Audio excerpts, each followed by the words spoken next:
Hey everyone, my name is Amina and welcome to the Weird Money Mindset, where you have to be weird to win with money. Saving money can sometimes feel painfully slow, discouraging, and even a little pointless, especially when you're working with a limited income. Setting aside $5 per paycheck or per month doesn't create the same noticeable progress as saving $500 at a time. The progress can feel almost invisible, and when you check your balance, it may seem like all your effort hasn't made much of a difference. That slow pace can make it hard to stay motivated. It becomes even more challenging when you start comparing yourself to others. Seeing people post about large savings milestones, investments, or major purchases can make your own progress feel small in comparison. But people who are weird with their money know that everyone's financial situation is different. Income levels, expenses, responsibilities, and starting points all are different for each person. Comparing your chapter 1 to someone else's chapter 10 can quickly drain your motivation. A normal person stresses over someone else's progress and wonders why they are behind. The reality is that building savings requires discipline, patience, and resilience, especially on a low income. It's not flashy and it's rarely exciting. It's a series of small, consistent decisions made over time. And while $5 may not seem like much, it represents commitment, intention, and forward movement. Small amounts add up, and more importantly, they build a habit of saving. If saving money were easy, everyone would be doing it consistently. The fact that it feels challenging doesn't mean you're failing, it means you're doing something that requires sacrifice and effort. Progress may be slower than you'd like, but steady progress is still progress. But knowing that doesn't always make the waiting any easier. So, how do you stay motivated when saving feels slow? Well, here are 5 weird ways to help you stay encouraged and consistent. Number 1, break big goals into micro targets. Weird people know that large savings goals can feel overwhelming and distant, especially when you're starting with small amounts. Instead of focusing only on a $1,000 savings goal or a $5,000 savings milestone, break it down into smaller, more manageable steps like your first $50, then your first $100, then $250. Each micro target gives you something achievable to aim for in the short term. Normal people set unrealistic savings goals and then get discouraged when they can't achieve them. Smaller milestones create more frequent wins, and those wins build confidence. They shift your focus from how far you still have to go to how far you've already come. Reaching a mini goal feels motivating because it proves your efforts are working, even if the overall total is growing slowly. You can even make it visual. You can use a savings tracker, a thermometer chart, or a checklist so you can actually see your progress adding up. When the journey feels long, micro targets help you stay encouraged, engaged, and committed to one small victory at a time. Number 2, automate your savings so you don't rely on motivation. Weird people know that motivation naturally comes and goes.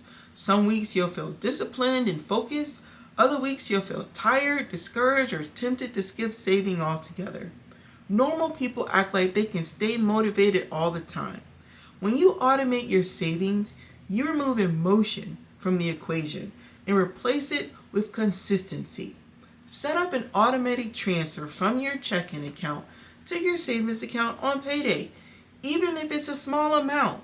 When the money moves before you have a chance to spend it, you adjust to what is left over. Before long, you won't even miss it because it becomes part of your normal routine.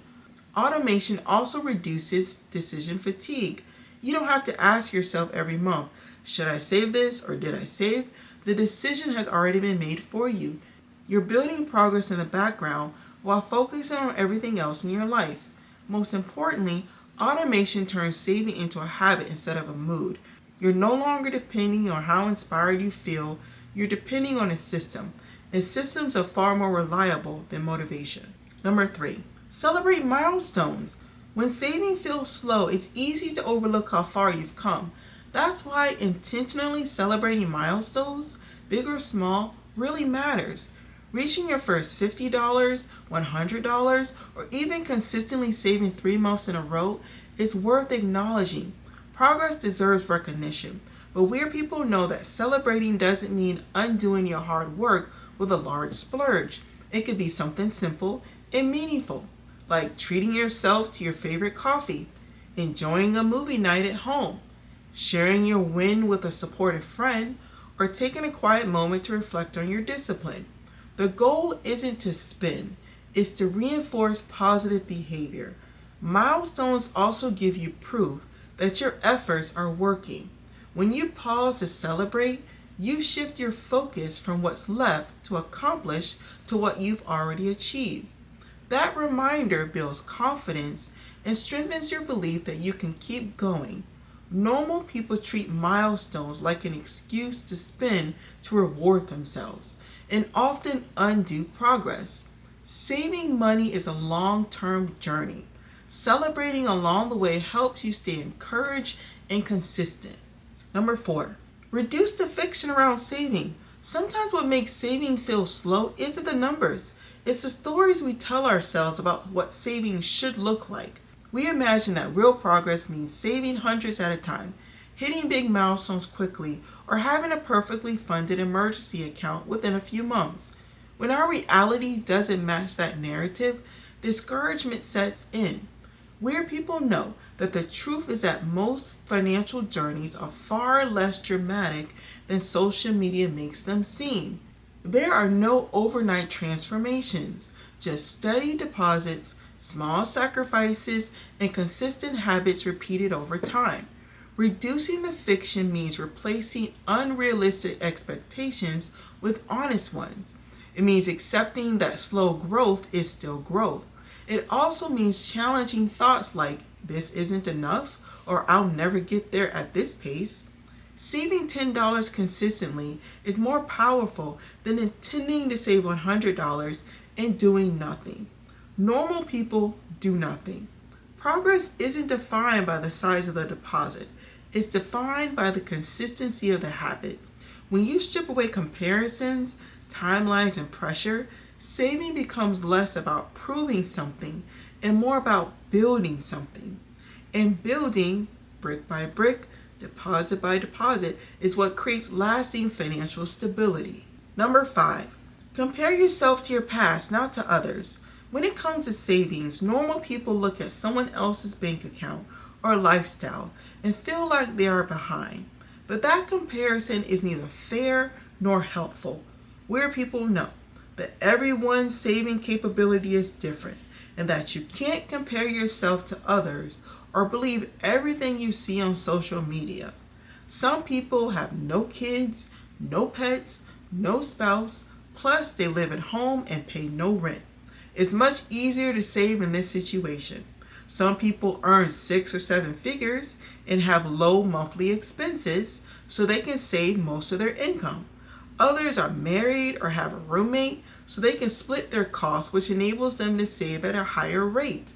Weird people know that the real measure of success is your own progress. Ask yourself, am I saving more this month than I did last month? Am I building better financial habits than I had last year? Even small improvements, like putting aside an extra $10 or $20 a week, cutting a recurring expense, or starting an emergency fund, are meaningful steps forward. Over time, these small actions compound into higher savings. Remember that your growth is personal and unique, and consistency beats competition, and your past self is your true benchmark. So don't be normal, be weird. If you found this video helpful, hit that like button, share it with a friend who needs to hear this, and subscribe for more personal finance tips. I'll see you next time.